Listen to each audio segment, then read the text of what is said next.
let's unpack this. We're doing a deep dive today into something, well, something more than just vacation photos. Definitely. We're looking at places like Grand Teton, Yellowstone, these incredible national parks. Yeah, and specifically why they seem to have this really profound, almost spiritual effect on people. We're talking nearly 6 million visitors a year feeling something big. Right. And our mission here, for you listening, is to get past the usual, oh, it's great to be outdoors stuff. We want to figure out the actual mechanism behind it based on the sources. What's driving that shared feeling? People talk about awe, exhilaration, calm. It crosses all boundaries. Exactly. And you look at the place itself, I mean, almost 10,000 square kilometers. It's just It's vast. pure wilderness. You've got the famous stuff like Old Faithful, sure, but also these massive mountains, canyons, hot springs. And the wildlife. Bison, elk, wolves, even grizzlies, all just living there. It's a truly powerful living system. It really is. But the sources also point out this duality, don't they? Yeah, that's a key point. You have this amazing natural beauty offering recreation, maybe even healing, Uh-huh. but it's right alongside the constant pressure from us, from human activity. Not just, obvious pollution or invasive species, Right. but sometimes more subtle things, like industrial projects nearby wanting to control water flow, which can really damage the habitats downstream. So this huge, incredible system is trying to stay balanced while dealing with all this human interference. Precisely. And yet, despite that, the sources are clear. The visitor experience inside the park is almost always overwhelmingly positive. People feel awestruck, yeah, Uh-huh. invigorated, calm. Some even say it's like the only place their soul can really breathe. That's the core question, isn't it? You have this common sensation, but one person might describe it as, say, an endorphin rush? Well, someone else calls it a spiritual encounter. Exactly. So does that difference come from the experience itself or from the person describing it? The sources lean towards the latter. Okay, so modern explanations usually chalk it up to biology, endorphins, basic emotions, or maybe some complex psychology. Right. But the sources we're looking at suggest that might be missing a layer. How so? Well, they propose that how you describe it, that bodily thrill versus a deep sort of soul connection, might actually reflect your own level of, let's call it spiritual consciousness or awareness. Ah, okay, so the inner experience might be similar, but the language we have for it, or our ability to recognize it, changes. That seems to be the idea. It depends on how tuned in you are to your own sort of deeper self. That definitely complicates the simple explanations. How do the sources define this spiritual consciousness for, the average person visiting a park? They talk about it more conversationally, like the difference between just feeling an emotion, I feel good because I'm outside, versus consciously experiencing something in your core being. Something that leads to real insight, maybe changes your perspective. Exactly. And modern science often tends to stop at that first level, the emotions, the endorphins. Which might explain why those explanations sometimes feel incomplete, like they don't capture the depth of it. Precisely. And that brings us to this ancient consensus idea. This was kind of the aha moment in the research, wasn't it? Yeah, it seems like ancient cultures pretty much universally saw things differently. They did.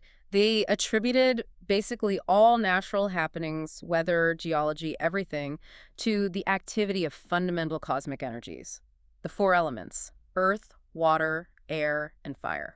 And this wasn't just philosophy for them, right? Yeah. It was their working model of reality. It was their functional science. And because they saw these forces as universal, you find the same concepts everywhere, just with different names. Like Gaia, Terra, Antini, Prithvi, Pachamama, all representing the earth element. That's right. They recognized that the planet's stability, its structure, even its movements were down to this living foundational force. So where did we, modern society, kind of lose that connection? Well, the sources suggest it happened as we learned to control bits and pieces of these energies. Think electricity related to fire and air or damming rivers, controlling water. We got good at manipulating narrow bands of these forces. And that led to this, frankly, quite arrogant idea that we've somehow conquered nature. Yeah, until a hurricane or an earthquake reminds us we have it. Exactly. Those massive natural events, wildfires, volcanoes too, the sources cite them as proof of how limited our control really is. Ancients just seemed more accepting of nature's ultimate power. And our modern way of classifying everything, does that play a role? Like splitting things into just living or inert? Oh, absolutely. That binary view completely destroys the older, holistic perspective. The ancients recognized a kind of living essence, even in things we now label inert. Like rocks Or even invisible activities, like the earth shifting or the sound of thunder. They saw an intelligence, a living form, behind the phenomenon.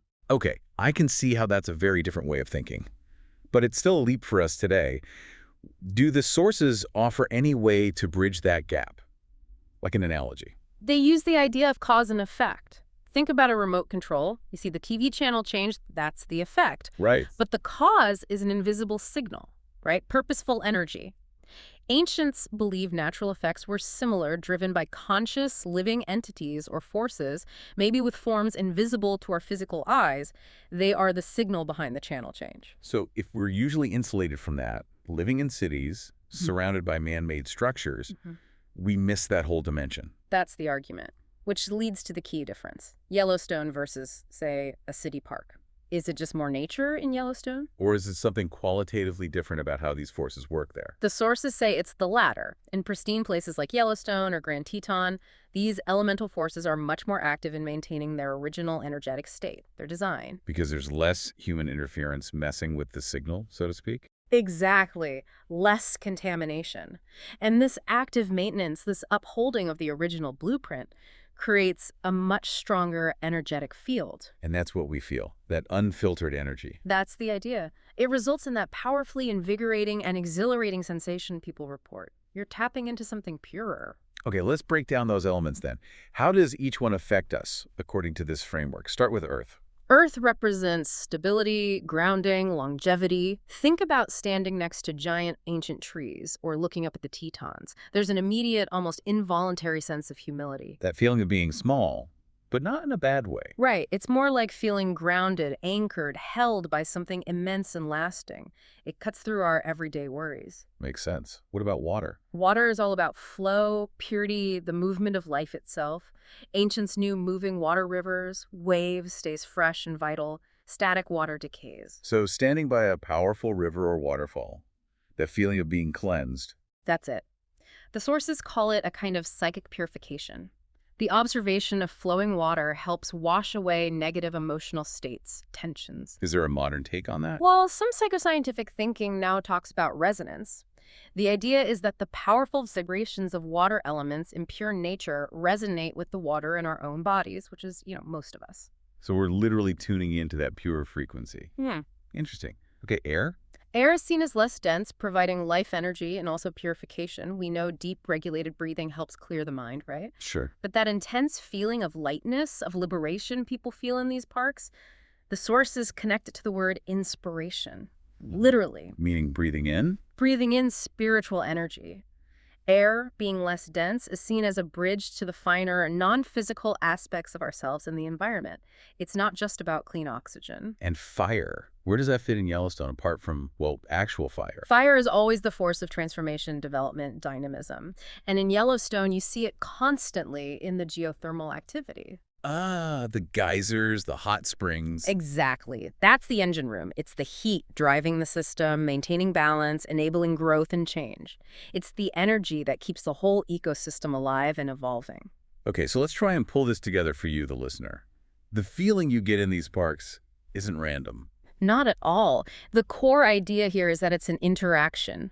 Your own internal elemental makeup, the earth, water, air, fire within you, metaphorically speaking, is resonating with the stronger, purer external elements of the park. Like tuning forks. Kinda, yeah. You're energetically tuning yourself to that purer, more powerful frequency of nature. But this tuning, it can happen without us even realizing it. Just feeling good. Absolutely. For many, it might just be a fleeting good feeling, an emotional lift. But for others, if they approach it more consciously, maybe with more inner awareness, To become something more profound. it can prompt a real reevaluation of priorities of life itself. But that's the tricky part, isn't it? For a lot of people, that feeling, that introspection, it fades pretty quickly once they're back home. Right. Back to what the sources call the modern insulated lifestyle, cut off from that natural current. Like that analogy you mentioned, the static pool versus the flowing river. Exactly. It's a warning. If you disconnect from that flow, your inner energy, your inner water, can stagnate. But if you do let that experience sink in, consciously. then it can be a real catalyst. It fosters that humility we talked about, a sense of being connected to something bigger, and maybe helps shift you away from being purely self-centered. And this idea of invisible forces, this interconnectedness, the sources link it back to really ancient wisdom, mentioning things like elementals. Yes, they reference an excerpt from Abdrushan's Grail message. It talks about elementals and nature beings, think elves, gnomes, nixies from folklore, Okay. but frames them not as fantasy, but as conscious animistic substantiality. Basically, conscious energy beings that were necessary for physical matter to even form. Wow, so they're seen as the living essence behind the elements, the intelligence driving earth, water, air, fire. That's the deep connection the sources make.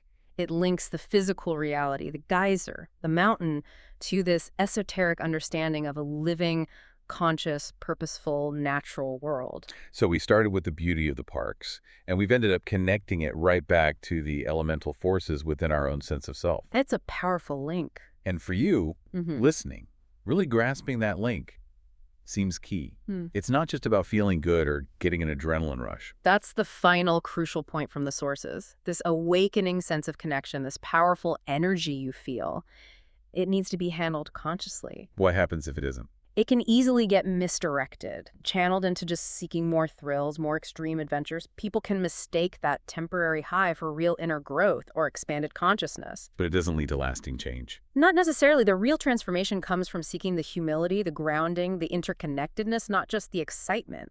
That's the knowledge to really apply when you seek out these powerful natural places.